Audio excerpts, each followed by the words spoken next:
What is going on, breadheads? Breadheads.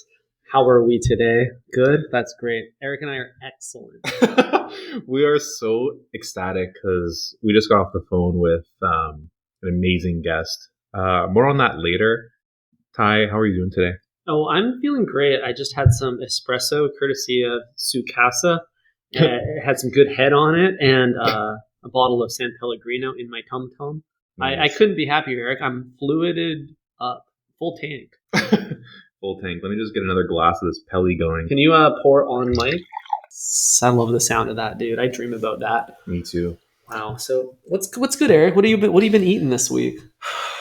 Oh man, not much.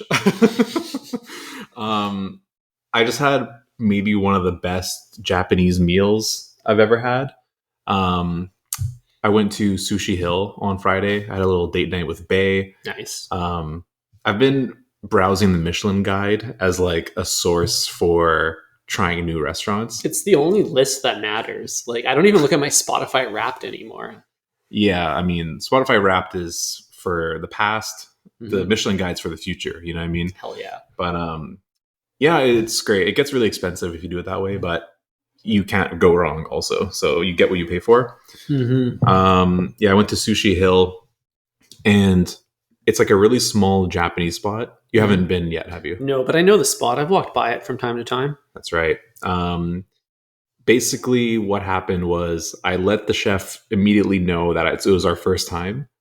And I kind of just like let him cook for us. And he was like, don't worry, I got you. I'll give you a little bit of everything, all of our classics. Not to worry. Damn, you let him cook. I literally let him cook. Wow. Now, were you bar side? Were you overseeing him as you would a sandwich artist? Absolutely. I was on the other side of the line. Do they have a glass barrier too? Yes. Hell yeah. Little buckets, but fish instead of lettuce? I'll have to show you a photo because it's quite literally what you just said. Wow. Imagine if Subway had more than one type of fish and it was like Michelin quality. That's what I was sitting in front of. Dude, I've had my fair share of bar side omakase meals, and it is remarkable how similar the layout is to a Subway. It's almost the exact same. Yeah, except they got more ice cubes. That's right. Yeah, chef was really nice. I'm blanking on his name, unfortunately, but he was working at another place in Kitts for like 20 years and then opened this place himself. Sushi Hill is the name. Basically, we started with like a bunch of small plates, including a soup with gooey duck. Oh, wow, dude. Every time I see a gooey duck on the beach, someone will say to me, you know, you can eat that? And then I'll say, yeah, but I'm not gonna. Exactly. Nasty. So, dude, gooey duck, it's like, do you remember when like COVID just started hitting the internet and like there was a picture of a girl eating a bat soup? Yeah. That's like, that's what I think of when I think of gooey duck. Yeah, so you're going to get a novel coronavirus on Main Street, or did it slap? You obviously didn't. You're here It now. obviously snapped. It was incredible. I mean, the gooey duck was like fine. Like it was just a lovely little addition to an otherwise great soup. But I wouldn't say it was a star of the entire meal or anything. Right. It's kind of like that little bit of something extra to excite you about the dish. Like if it had like scorpion venom in it or Southwest sauce, you know, that's like the killer feature. But the thing is, it wasn't though. It was presented in like as if it was just a normal ingredient and it wasn't this funny like seafood. You know what I mean? Dude, if gooey duck doesn't want to be funny, then gooey duck should change its name. That is true. It needs a rebrand if it's going to be taken seriously like food. Totally. But other highlights, Ty, uni was an add-on for like almost everything. Hell yeah. I even had a $25 oyster. What? Dude, that is a little bit above market price. I think at Boulevard last week I was paying $5 an oyster, $5 a shuck. Yeah, dude. Usually places will do happy hour buck a shuck. Yeah.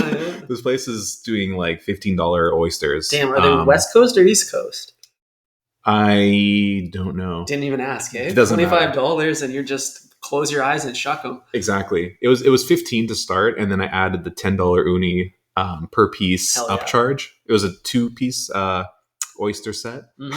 You're not dressing that thing up with anything else, right? No horseradish just touching that shell for $25. Well, they dressed it for us. It was like some ponzu sauce, you know what I mean? Some other really thoughtful additions. Respect, nothing too crazy. Respect. Yeah. If they're handling it, then I trust it. It's when they give me the whole selection. They're like, you want to put some weird sauce or like some other creamy things. It's so annoying when they do that at Rodney's because you'll have like a dozen oysters, but then there's like 30 sauces. And you're like, I don't know which ones to not use. Yeah, what are the combos that work or don't work here? Well, it's kind of like Subway. Like you end up with 50 sauce options and you're like, I can only use 2 or else my sandwich is going to suck. Yeah, and it's kind of stressful, to be honest. Like, it's my least favorite part about ordering oysters is figuring out what to do with all of the add-ons. But you know what? In Croatia, we had oysters once, and we had inquired about the sauces, and obviously the guy had laughed at me, being like, "What do you mean sauce? You don't need any sauce. Lemon." I was like, oh, okay, so just a little drizzle of lemon, and the oysters were so salty already that you didn't need any kind of Tabasco or any bullshit like that. Damn, it's all about reductive meals. More on that in the interview coming up. Exactly. Wow. Okay, so what else? Foreshadowing. What else happened here? Sushi Hill. Let's see. They had a chirashi bowl for $100 on the menu. I'm sorry. What's a trashy bowl? Like chirashi. Chirashi. It is basically a mixed seafood bowl of rice. So like, think of like a plain bowl of rice with all kinds of sashimi on top. Wow, that sounds good. Sounds like the seafood medley. Literally, yeah. This one included assorted bluefin tuna. Nice. A5 Wagyu, king salmon, some marinated ikura, some gold caviar, and foie gras. I did not purchase this. I pleaded with Bae. I was like, please let me order this for myself. And she said, no way. It's not worth it.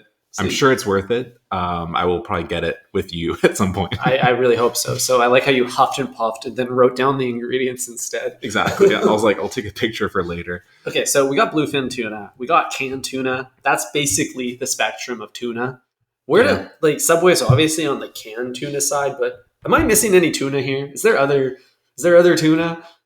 Canned tuna, bluefin tuna, Subway tuna. Maybe is directly in the middle. I think it is. It has to be. It's not like a spectrum. It's more like a triangle because I know Subway tuna isn't quite a pure tuna.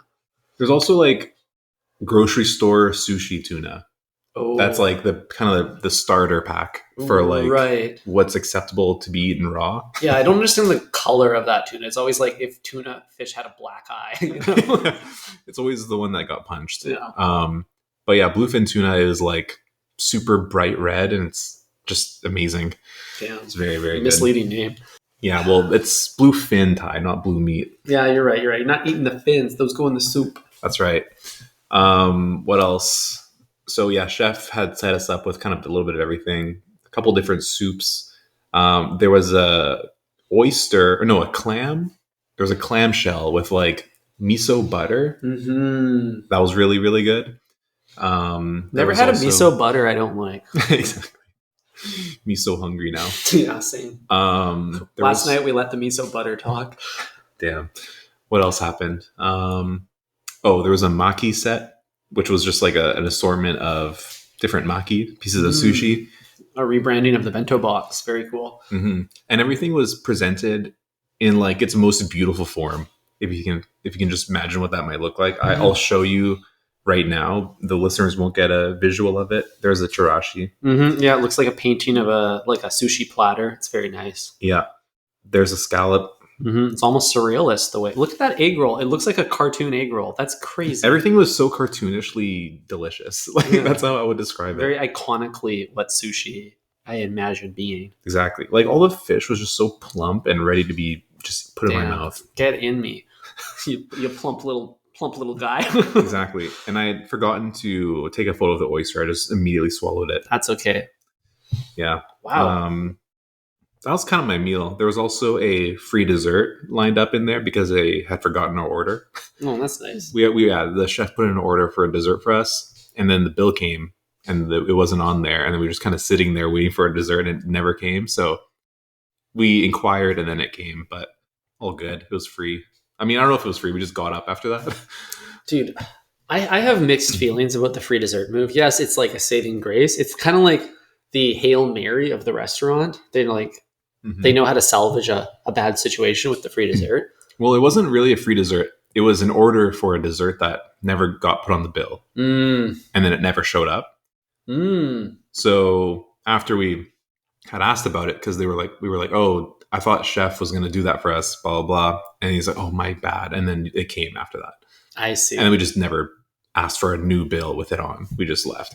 So it was kind of a, I don't speak, they don't see kind of. Exactly. If we just get up and leave, then it's probably okay. Yeah, there's definitely a social contract happening there where everyone knows what's going on and they're all okay with it. Yeah, everyone smiled and said bye and thank you. So I assumed it was okay. It's like when the sandwich artist is a little flirtatious and they don't charge me for the guac. Exactly. Yeah, I know what's going on here. If you sweet talk the sandwich artist, then I don't need to pay. Yeah, dude, sweet onion talk right there. That's right. What's new with you? Well, while you were dining at Sushi Hill, I'm assuming this was last Friday night, I was on date night as well. I think Friday date night is in the cards every week this year. I'm quite enjoying that as a ritual. I was at a French establishment au Comptoir over on West 4th while you were tableside at the sushi spot. No notes. Pretty. I don't eat French food very often, Eric, because I find there's nothing to eat as someone who subscribes to vegetarian dogma. That's right. Yeah, you're right. I was because I went there a few weeks ago and I told you about it, and I wanted to kind of like recommend it, but then I looked at the menu and there's maybe one vegetarian meal or dish on each side, and it's always a mushroom risotto, and the onion soup, of course. So, but the reason I ended up there is because of crooked DineOut Vancouver, the worst program to ever be offered in the history of dining in this city. For the non-locals, DineOut Vancouver is a celebration of restaurants where they offer a discounted 3-course prefixed menu for anyone who walks in the door, but it's at the cost of they take away their a la carte menu. So you have to order their silly little airplane food dish. Yeah, I'm personally against DineOut. This is an anti-DineOut podcast. Yeah, I mean, I'm usually pretty willy-nilly with my ordering. You know what I mean? Some days I'll get 3 appies. Other days I'll get 2 mains. I like the choice. That's why you get Subway. I like to look at the dessert menu sometimes and just put it back down. I always love to take a peek, a little light reading, if you will. You have to take a peek. You don't have to order, but you have to look. Honestly, in 2024, though, we are leaning heavy to the appy side of the menu. If you are ordering dessert Page 1. Yeah, you didn't order enough appies. That's my rule. But because of DineOut, I rejected myself from not 1, not 2, but 3 different restaurants that were all offering DineOut, and therefore no a la carte. And I'm on an appy kick, so I had to keep going. So you walked into a restaurant, asked what's on the menu today, and they said it's DineOut, and then you just turned around and left. Yeah, and then I dipped out. I mean, I respect that. Man knows what he wants, Yeah, exactly. So I ended up at Au Comptoir, had a great meal. The bartender was very French, very funny. The crowd in there is really interesting. There was a woman in with a Chanel brooch and a Prada bag, just very eccentrically at the bar. Her compatriot was also quite eccentric, trying to get everyone shots. Taking in the scene was fascinating because it felt like a class above what I'm familiar with on Think Fresh podcast. Yeah, I totally get it. So what did you eat there? Yeah, great question. I ate a salad, an ensalada with some blue cheese and some poached pear. Was it the endive salad? It was. Good guess. It's not a guess. I'm familiar with their menu. Quite bitter, but I liked that. I liked a little bite. Nice. And then me and Bae split some rigatoni as the main, and damn, that thing slapped. No, sorry, not rigatoni. Risotto. I ate rigatoni at a dinner the next night. My life a blur. And damn, dude, nice. I'm not really a risotto guy because I'm so tired of seeing it on the menu. But that was some of the best risotto I've ever eaten in my whole life. That shit was so creamy, so craveable. Every bite had me coming back for more. I mean, yeah, I agree with you. I'm not typically a risotto guy. I think the best risotto I've ever had was in Milan because they're known for their ossobuco with a little saffron rice situation. That was by far the best. But yeah, I don't typically order it. I find that it's a little bit too heavy usually. That's why the splitting of it was the move that really helped. Yeah. I'm a reformed risotto enjoyer now. I'm not going back. If I see it, I'm copping it. Nice. Okay, so endive salad, risotto. What was another thing? That was it. We That's called it early because we had to get to another function. Oh shit! Yeah, dude. Was this the wine bar activation? Yeah, the new wine bar in Vancouver, and it was okay. Speak on it. I didn't mind it. The wine was good. I didn't really. I had some French red and French white because I wanted to keep the Au Francais vibes going. Yeah. But I was too full to try out their snack selection by the time I got there, which would normally get me really excited as an appetizer only guy. Yeah, so that's a good point. I messed around with a few olives. They were pretty good. And then capped it with some carrot cake, which is a really interesting move to go straight from the very first item on the menu to the very last, and capping it. Yeah, and those flavors really just do not go together. Yeah, dude, I had to swish it with a lot of red to like kind of cleanse the palate before jumping in. But nice. Yeah, it was pretty good. Vibes are nice. Dude, I love a carrot cake post-meal. Yeah. Honestly, one of the best desserts of all time, really. It is a chameleon of desserts because you can eat that for breakfast, for lunch, for dinner, late night. It's good anytime. Mm-hmm. I completely agree. Mm-hmm. But how was the wine? Was it better than Fabric St. George? Oh, way better, yeah. Okay, Fabric good. St. George just got the vibes locked in, but they don't got the bottles. The bottles are something to be desired over at our good friends at Fabric St. George. Yeah. Sorry, Fabric, but we do like the vibes. We will still go back there. We'll be there for a glass of orange and to sit by a marble statue. And that's right. We were both there when they had the Christmas tree up. Mm-hmm. That was nice touch. And the DJ was spinning some tracks bar side. I was sitting right next to him. That's a cool touch. That's probably the easily the most impressive part of the decor is the live DJ. Yeah, for sure. And honestly, it's a bad situation for me when the DJ sets up right next to me after a couple glasses of orange wine because I'm going to start prodding him with questions. So yeah, play the new Ice Spice. Yeah. You got Munch? I want to hear Munch again. So get that. Play the leaked Cardi. The new shit that's not released yet. You got any leaks? I pull up my thumb drive. Like, check out my playlist. Do you see that reel, or it was maybe on TikTok, where somebody handed Dylan Francis a USB drive at the club? Oh no! And they gave him a virus? No, he plugged it into his CDJs, and it was just it's just a fart sound with reverb, and then he played it. So I mean, wow. I think it would work if you had a USB with you that had some good tracks on it. The DJ at this bar was spinning vinyl though, which was way more impressive, but means you have to bring your own vinyl if you want them to play or something. I'm not usually packing the vinyl in my trench coat, but kind of the move could be the move though to like keep Astroworld 17-inch in the trunk. Yeah, dude, we're gonna melt down right now. Oh, that's crazy. Just to whip that out and ask if you can like throw it on. Dude, that's so funny to just pull it out of your bag and be like, "Yo, bro, can I tap in?" Could be the move. I brought my own crate. We're not really like. I mean, the more efficient thing as a DJ, do you leave AirDrop on? Because you're listening to performing, like that's just like kind of the public discourse for an opportunity. Like people are just throwing you WAV files all night. Then. Right. I mean, that's kind of smart, but I feel like it's frowned upon to interfere with the DJ's pre-recorded mix. You know That's a good point. That's a good point. Most of them are just playing, the 2-hour mix that they have saved in their iCloud. Mm-hmm. So any song can't really be added. It has to be added to the front or the back. Right. So unless you're airdropping before the set starts, you're not making the cut. Exactly. I mean, it would be interesting for someone in the audience to like have the BPM of the song currently being played and the key that it's in, and then just send the perfect song at the right time. You know what I mean? Mix into this. It'll be good. Trust me. Wow. That is a pro DJ move. Very respectful. Mm-hmm. You have to be a better DJ than the DJ performing to pull that off. Totally. That's like when I tell my sandwich artist more lettuce. It's like, trust me, I'm the artist here. Mm-hmm. Last time I asked a DJ to play a song, it was Kerwin Frost. And he played some 10K cash for me. So that was fun. That's really funny. I held it up on my phone like a little teenage thought. I was like, play 10K cash. Notes app open. Exactly. It was actually Snapchat had written it in handwriting. I've done that move before too.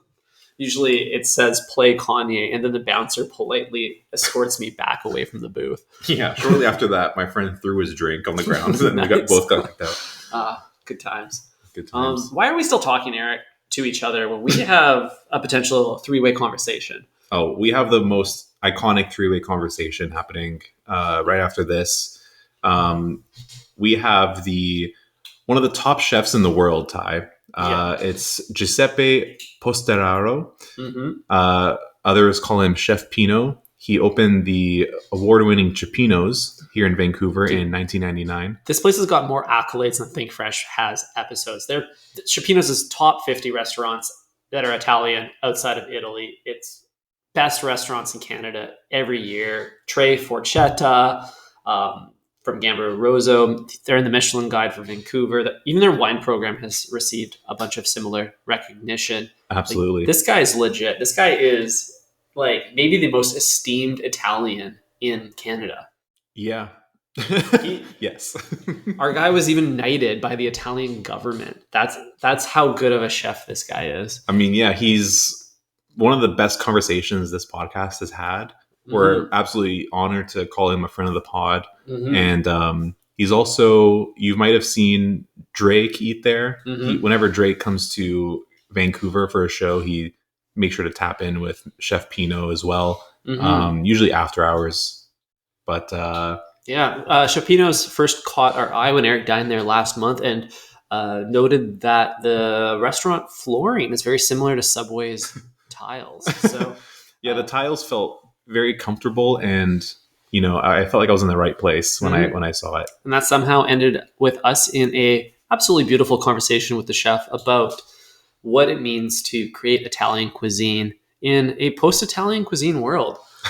In all the way across the pond over here in Vancouver. So, here's the interview with Chef Pino. Enjoy. Ciao. And we're super thrilled to have you on. Appreciate the time. Yeah, we're so grateful. This is super exciting for us. We're both big fans of the Cioppino establishment. Well, anything I can do for young chaps that they have good intentions. So perfect. Appreciate it.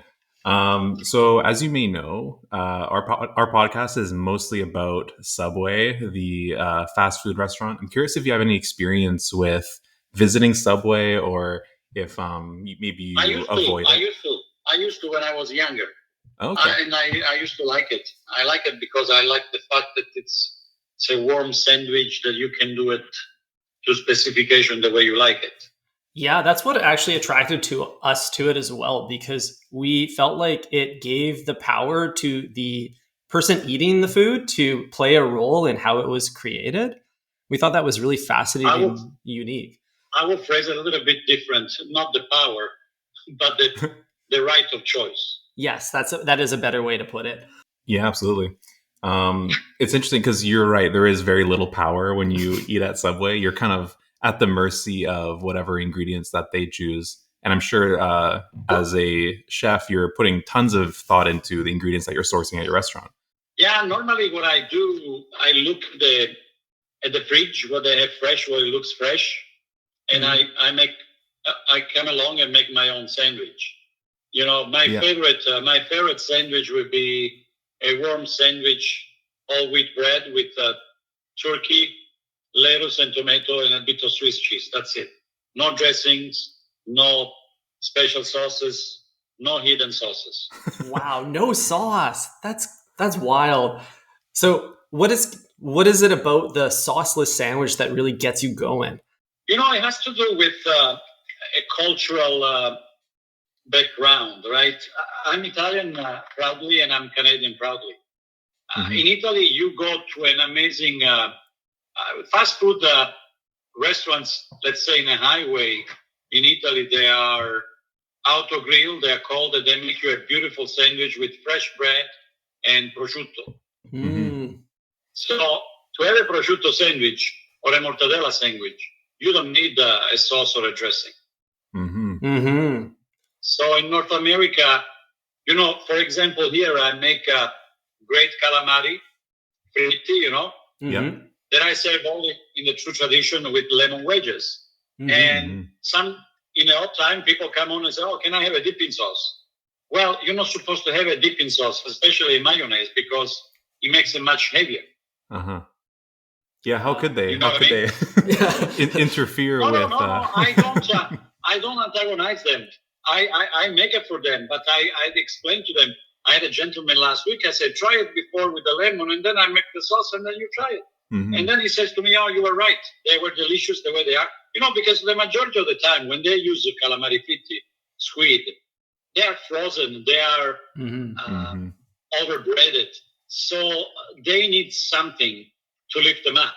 Mm-hmm. If you have good ingredients, you don't need anything. And when you bring heat on a bun, you melt the cheese, you have the turkey, you have the moisture of the tomatoes and the lettuce. You don't need anything else, my opinion. Mm-hmm. Bellissimo. Wow. I totally get that. It's almost like most of the time, at least as a home cook and when I'm at Subway, every decision I'm making is additive in order to almost make up for a bad decision I made earlier in the process. And maybe the first bad decision was sourcing the wrong ingredients or making the wrong combination selections. And then when you get to the sauce, that is trying to erase everything you've done already. Correct. And I think it's in the true essence of Italian Mediterranean cuisine, less is more. Mm-hmm. Mm-hmm. Well said. Less is more, and the quality of the ingredients go a long way. Correct. Right? It speaks for the entire meal. Oh, that's amazing. Beautiful.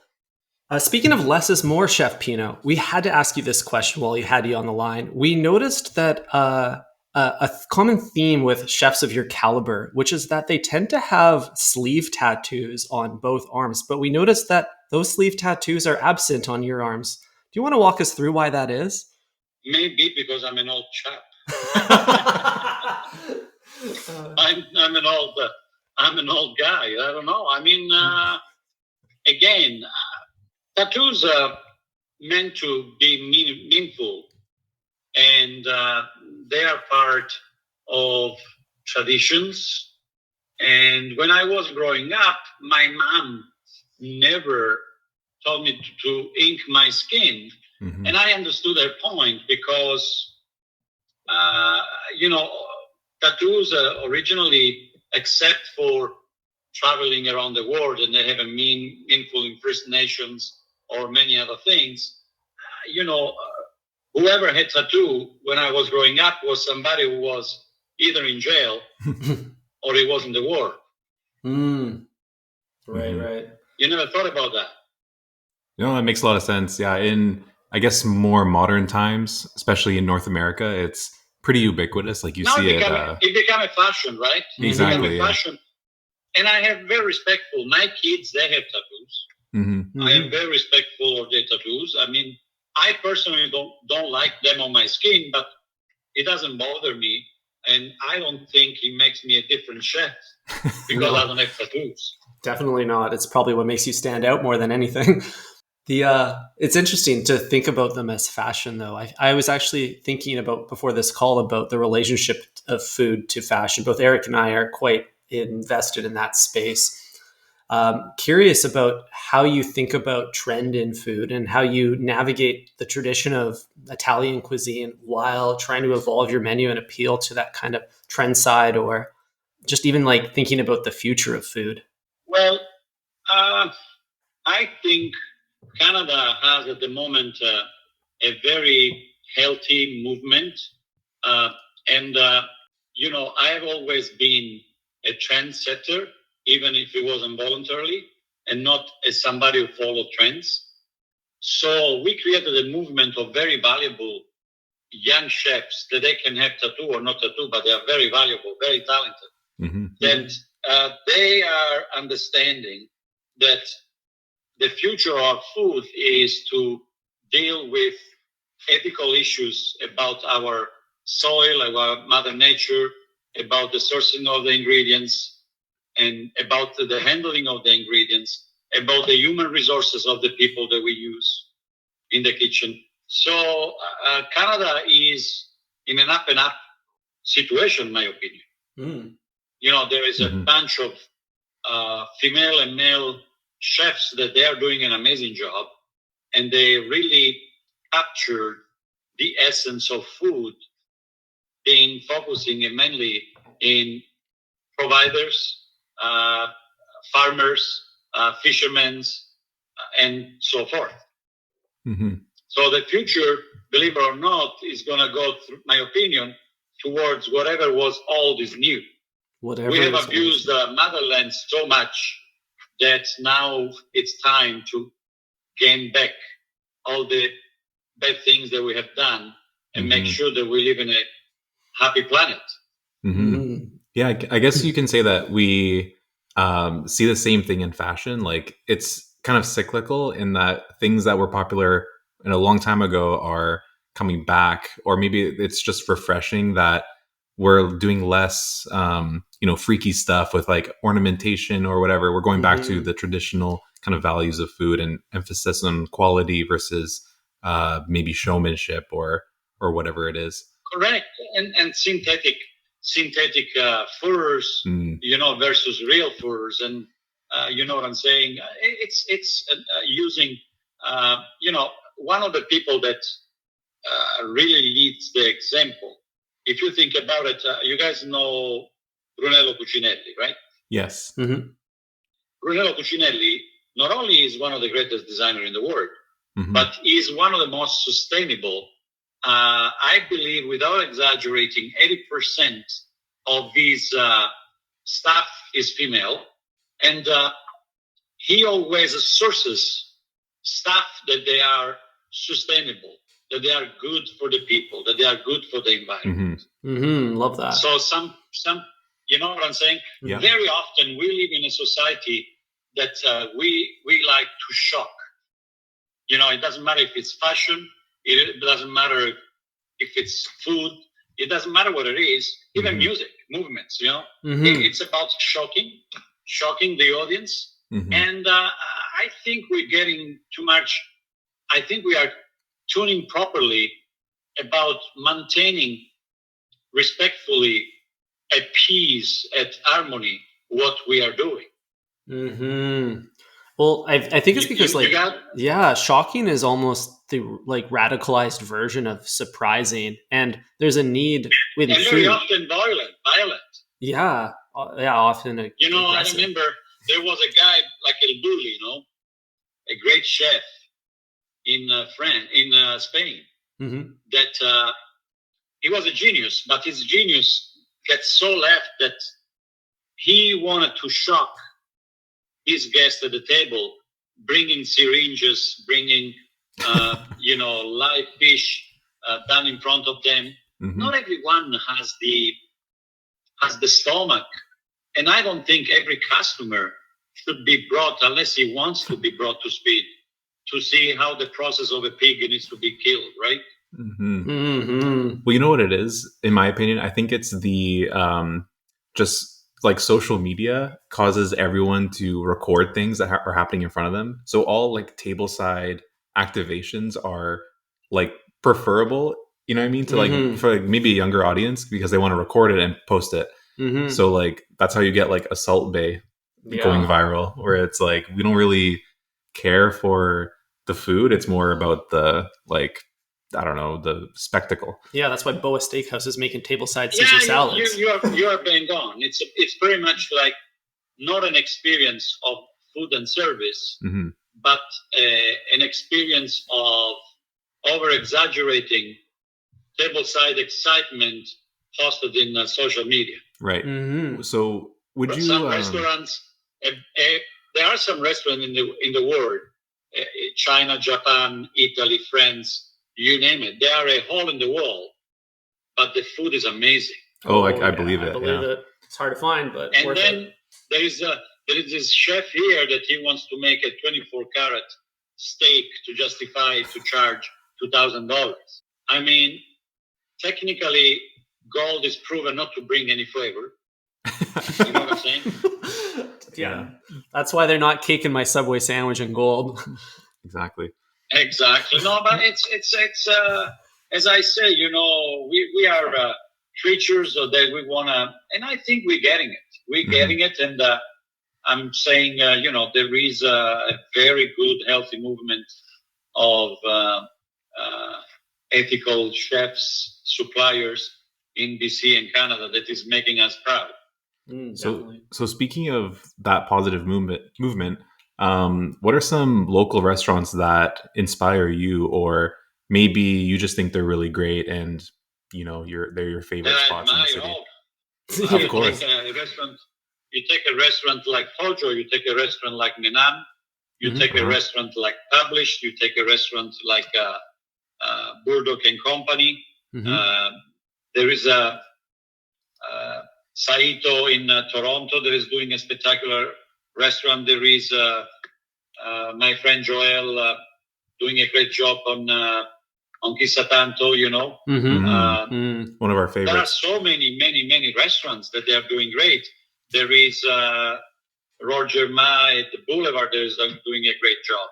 I was there last week. It was fantastic. And Eric and I shared the most incredible omelet we've ever had at Chissà Tanto last month. We had to write a whole episode for this podcast about it. Yeah, it's these are few of the restaurants, and I don't want to forget anybody, but all these restaurants, they are doing a great job, Absolutely. Are there any that you would consider enemies of Cioppino's? Any restaurants that you think, oh, they got to shut down right now? We gotta take their customers and put them out of business. We don't. I don't believe in that culture of having enemies. No. Of course. That was a good answer, Chef Pino.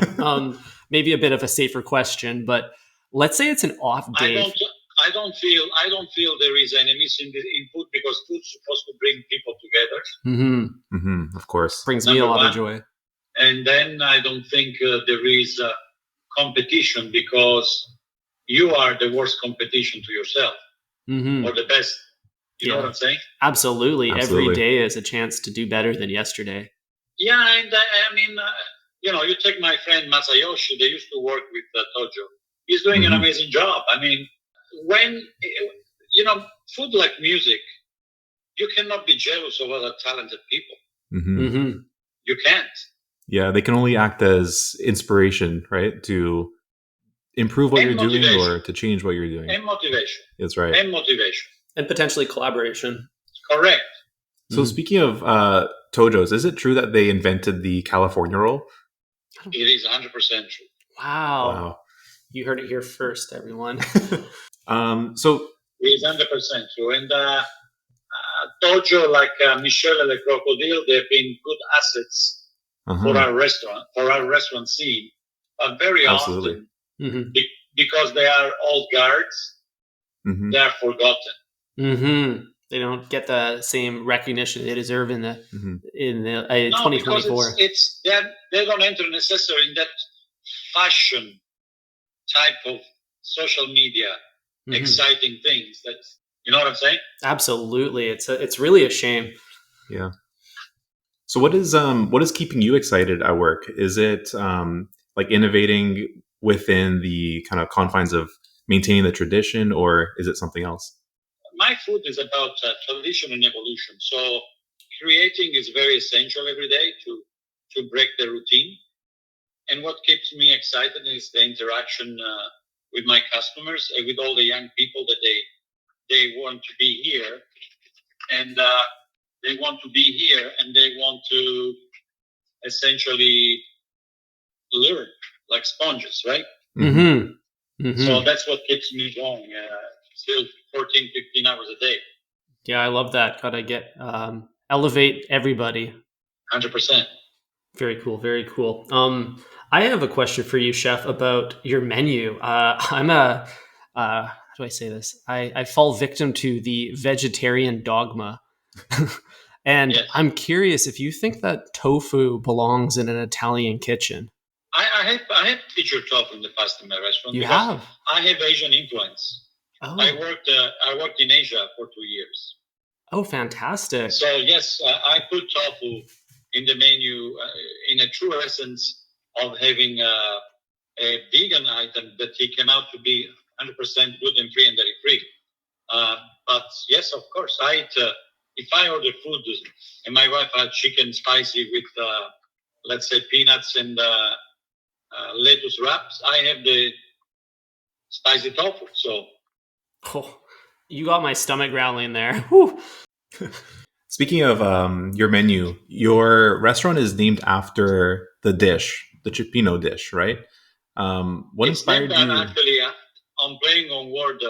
My name is Pino, and it's a play on word that means Chef Pino. Chef Pino means Pino is here. Oh, well, yes. There's a little secret there is reveal. There is the dish about Cioppino, but here is a play on word. Instead of called Chefino, which means Pino is here, we call it Cioppinos because the significance is the same. Mm-hmm. The meaning is the same. I love that. That's so cool. That is brilliant. Wow. Well, Chef Pino is here right now, live on pod with Think Fresh. When I was there last month, Chef, I had the pleasure of trying the Cioppino at your restaurant, and I think it was the best one I've had. I've had it maybe a few other times at other places. I noticed it was quite different than maybe the one that I was maybe expecting. How can you explain what's happening there? You are bang on.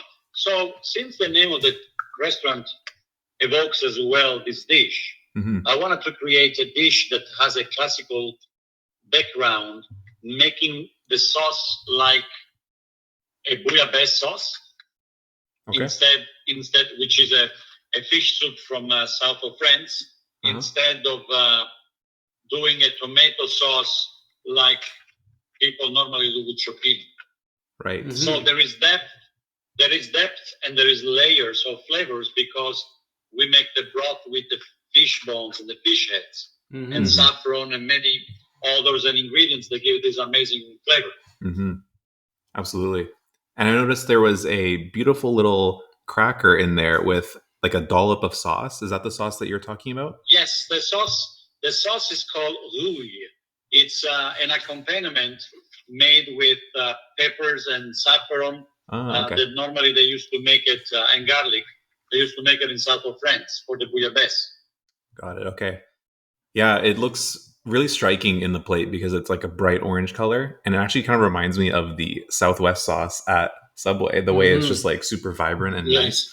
Mm-hmm. A real statement moment. The entire dish is actually reminiscent of Italy if you think about it, because you have this beautiful, delicate facade and then layers and layers beneath it.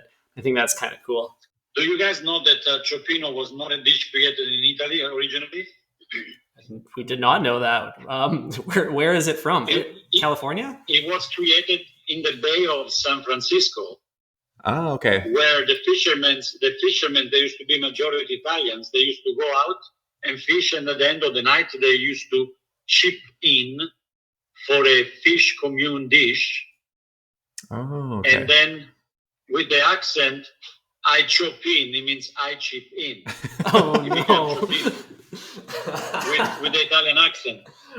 Wow, that's amazing. So it's kind of a faux Italian roots in that sense. Well, true Italian roots, but not quite their soil. But that's what it is. People think that Cioppino is a dish from north of Italy, but it's actually from the Bay of San Francisco. Mm-hmm. Yeah, I mean, this is kind of what relates to one of the topics that we were thinking of, and it's this Italian-American kind of genre of food. And I guess you can say like Subway is like trying to tap into that Italian-American vibe. Mm-hmm. The Cioppino is Italian-American. What do you think of places co-opting the Italian brand for like just selling food in general? Mm-hmm. Is it appropriation or is it like celebration? I think very much if you think about cuisines, Italian, Chinese, now Japanese, and Mexican are the widest one statistically to be successful, even from fast food. Mm-hmm. You know what I'm saying? Yeah, we love salsa. But look at the difference. You can have an amazing pizza that can be fast food, or you can have a shitty pizza and still think that it's Italian. You know what I'm saying?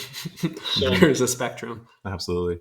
Well, so there is that kind of spectrum. I think the best part is that you have to eat food without prejudice. You have to understand that food is very serious, and there is an audience. There is a cultural side.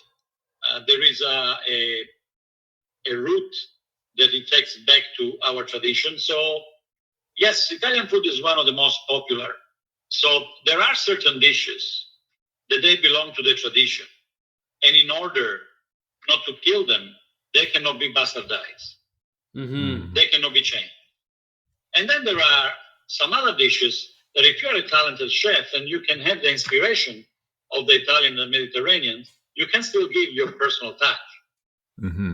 Mm-hmm. So here in my restaurant, there is a combination and a balance between roots, tradition and evolution, and creativity.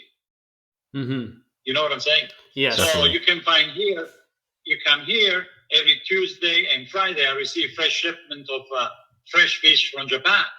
Because I worked in Singapore, I make a curry sauce, Western style, to go with lamb.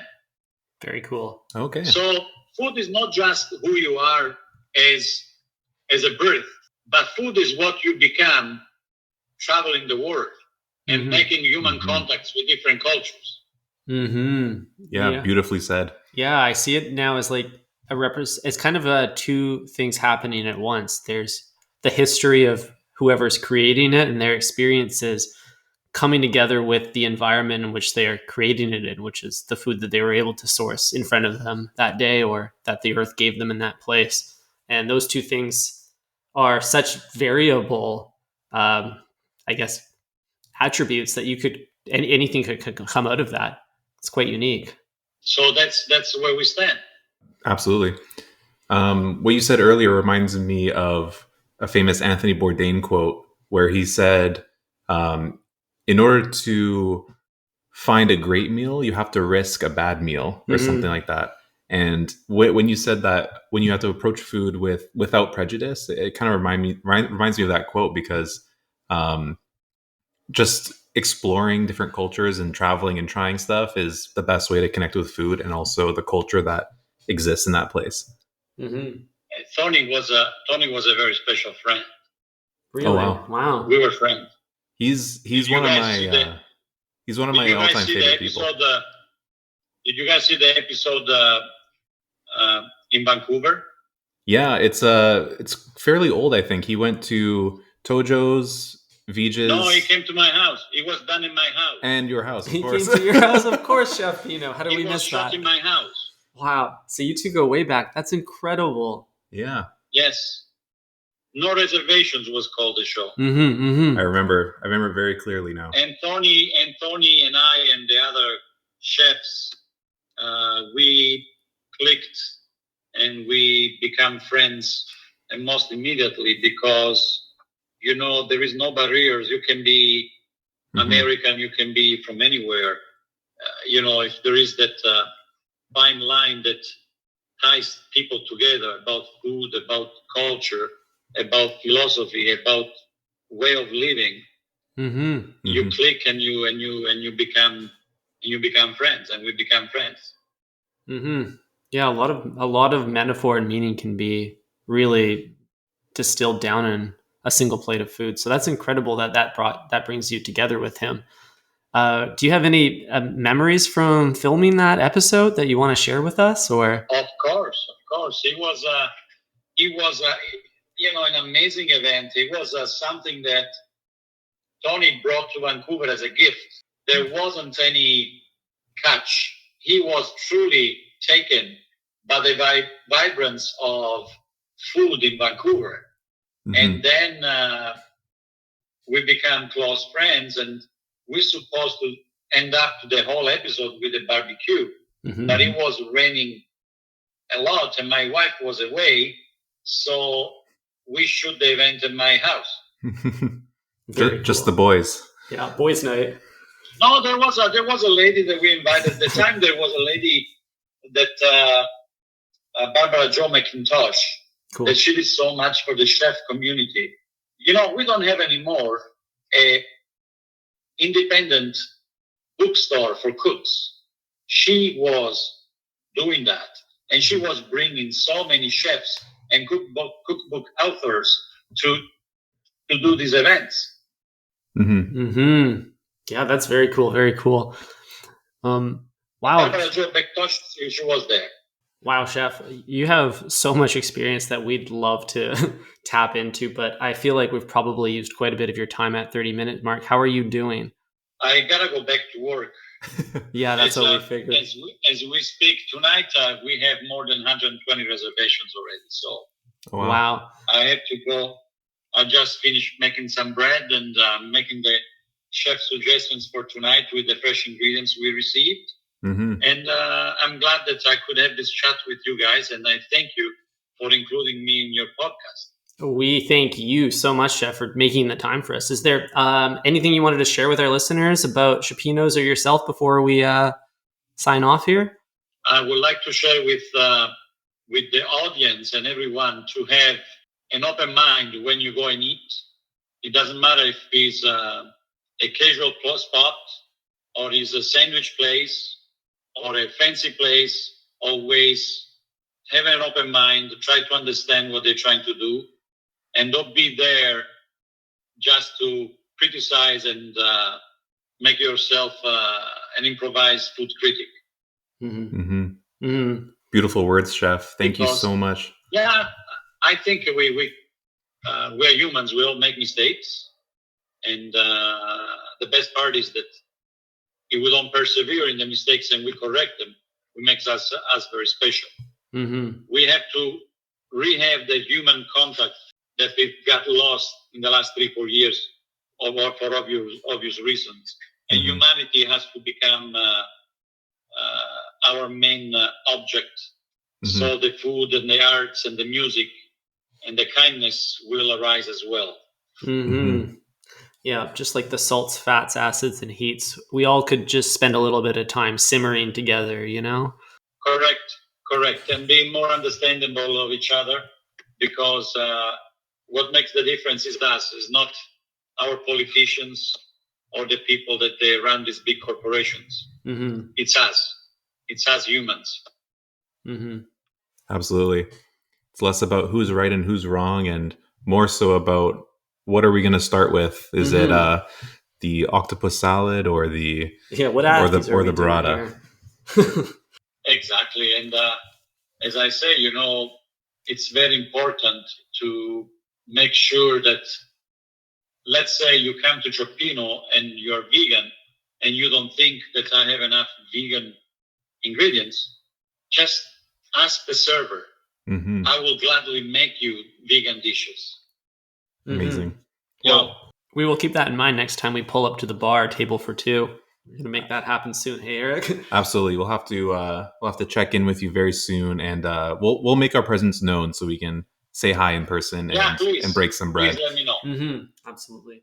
Well, Thank Chef, you. Thank you so much again for having us. We hope to talk soon. Ciao. Ciao. Thank you again. Grazie. Ciao. Bye-bye.